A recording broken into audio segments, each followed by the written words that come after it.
Michelle Obama goes to Princeton for free. Yeah. And has been in the ruling class her whole life. Yeah. And she's still lecturing you about how she's a victim of racism. Hillary Clinton, exact same thing.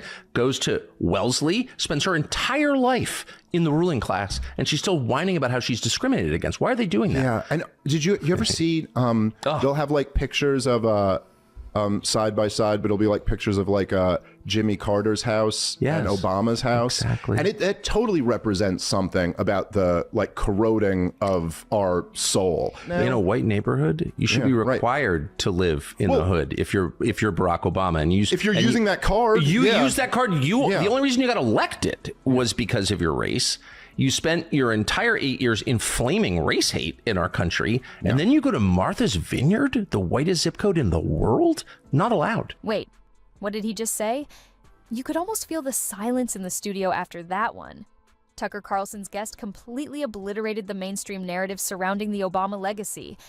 And trust me, it wasn't pretty. From identity politics to jaw-dropping financial gains, this conversation exposed it all. By the end, Tucker was left visibly stunned. But honestly, are we even surprised anymore? The hypocrisy is so big now, it's impossible to ignore. Before we jump into the shocking truths they just exposed, make sure you hit that like button and subscribe for more deep dives into the stories the mainstream media won't touch. Did you subscribe? Awesome, let's get into it. Let's kick things off with a number that'll make your jaw hit the floor. When Barack Obama first took office in 2008, his net worth was estimated at about $1.3 million. Not too shocking for a U.S. senator, right? Fast forward to today, and somehow he's sitting on a staggering $70 million or more. That's quite the financial upgrade.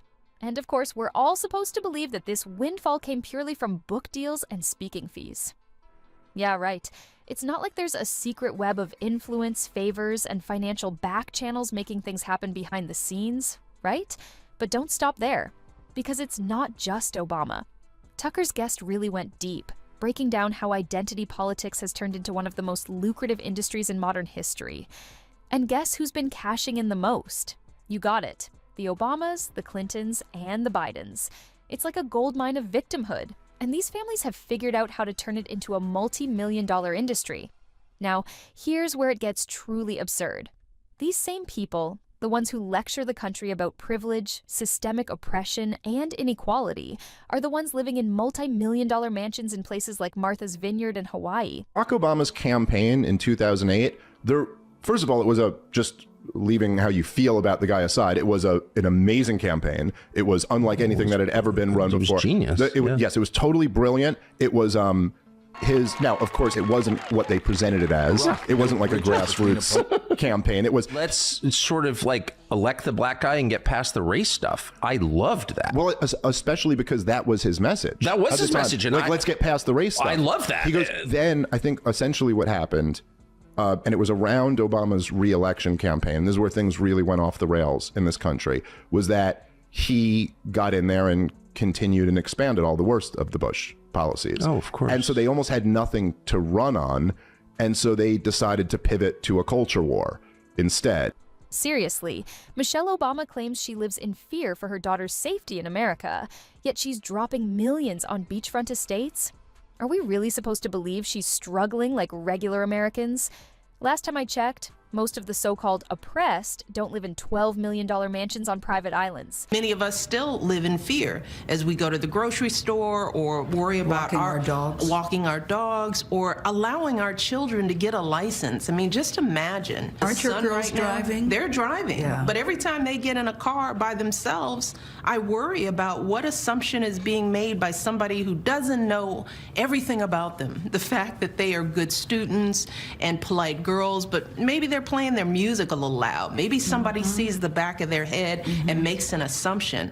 I, like so many parents of black kids, have to, that the innocent act of getting a license puts fear in our hearts. And let's talk numbers for a second, because this is where things start to get really interesting. Barack Obama charges around $400,000 per speaking engagement. Michelle Obama, up to $700,000. The Clintons, they've pulled in over $230 million from speaking fees alone. What exactly are they saying in these speeches that's worth that kind of cash? Oh, right. they're not being paid for their speeches. They're being paid for their influence. It's a pay-to-play game. And guess what? Regular Americans aren't even on the guest list. But don't be fooled into thinking this is all about sharing ideas or motivating the masses. The real money doesn't just come from speeches. It comes from book deals, media partnerships, and charitable foundations that somehow never seem to solve any actual problems. Just look at the numbers. The Obamas signed a $65 million book deal right after leaving the White House. The Bidens raked in $16 million in just 2 years after stepping down from office. And the Clintons? They turned their charity into a $230 million cash machine. What do all of these families have in common? They've mastered the art of leveraging division and identity politics to keep the cash flowing. I notice a theme here. There are a lot of extremely rich people who are deeply miserable and desperate to have you believe they're victims. What is that? Yeah, They it's seem great. fortunate to me. LeBron James living in Bel Air, he's a victim. Meghan Markle went downgraded from billionaire to multimillionaire. She's a victim. They want you to know that they're all victims. It's because they're trying to distract us. The truth is that they view us as peasants. They're trying to make it seem like, hey, when the peasants turn against us because they're actually robbing all of them, we don't want them to look at us. We want to make them think that we're one of us. They're not one of us. They're nothing like us. They don't live like us. She has nothing that goes on in her life that is similar to the average American, yet she keeps trying to use her skin color and her complexion as a way to make people believe that she's suffering, and she's absolutely not suffering. And everyone should be aware that if you're watching this and you think that LeBron James and Meghan Markle and Barack Obama and Michelle Obama are oppressed, you are a fool. You have been fooled. They are doing just fine. Now here's the real kicker. These same people who scream about equity, justice, and the little guy are the ones who are actually benefiting the most from corrupt financial loopholes. They cry about corporate greed, but let's be real. They're the corporations. They tell Americans to pay their fair share, but then move their money through tax havens and shady nonprofits.